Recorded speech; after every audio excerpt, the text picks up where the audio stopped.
Hi, this is Mohit Singh, and today we'll be solving LeetCode question 383 Ransom Note. So for this question, we'll be using Python. For this question, we basically get two strings, Ransom Note and magazine, and we want to check if Ransom Note can be constructed using the letters from magazine. Um, a rule is that each letter in magazine can only be used once in Ransom Note. So we have some examples. So we have if the input is for Ransom Note is A and magazine is B, then the output will be false because A is not in magazine because magazine only has a B. So A does not equal B, obviously. Next case. So you have A and magazine equals AB. So this would be true, but because of this rule right here, each letter in magazine can only be used once in Ransom Note. This would not work because we have two A's and in here we only have one.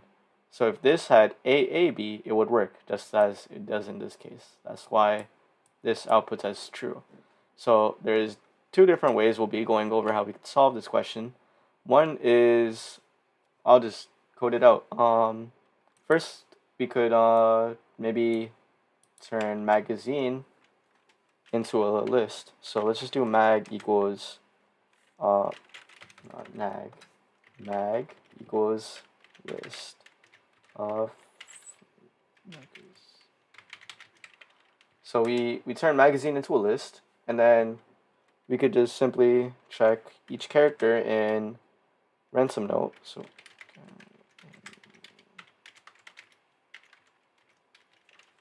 we could check each character in Ransom Note and put an if-else statement in here. So we could do if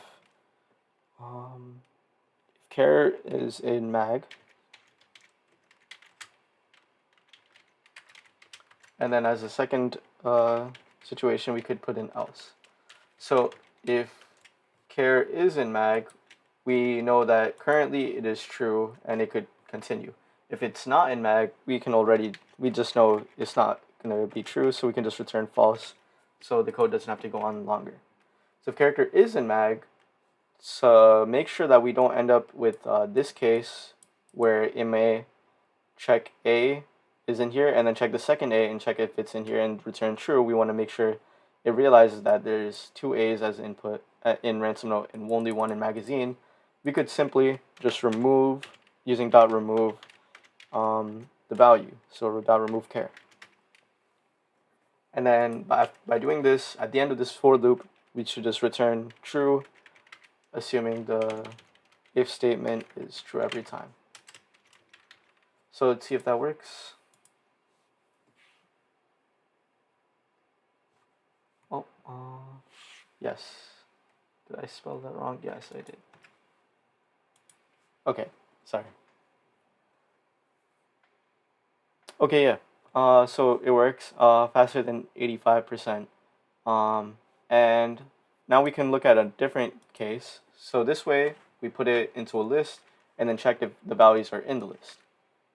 So now we could try using the method counter. So counter, basically what it does is, let me just write a counter equals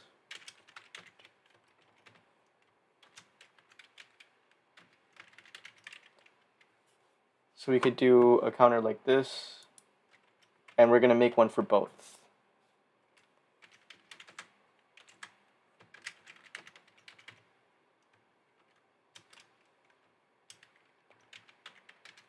Let me try not to spell it this time. So basically what this does, counter, is that it takes all the letters in Ransom Note and magazine and then counts the occurrences of them and returns it as a dictionary. So let's just print ran and see what that looks like. Yep, so right here we get counter, and then it stores A as the key and 1 as its value because A is only one time in. So what we can do now is that we can just set up a for loop that basically checks each key in ran, in the ransom letters, and then we want to check if the key, so like let's say we're on A, if A in ran is greater than A in mag, we want to return false, because that means we're asking for more A's than magazine has. So we're just going to do if ran of key is greater than mag of key, then we want to return false, else we want to return true at the end of this for loop.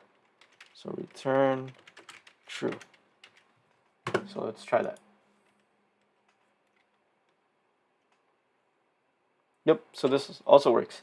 So the idea is that we just made it into a dictionary, and then we just check if the number of letters in ransom note is less than mag. If it is less than, then it returns true. If any of them are greater than mag, then it's going to return false. So thank you for watching, and I'll see you next time.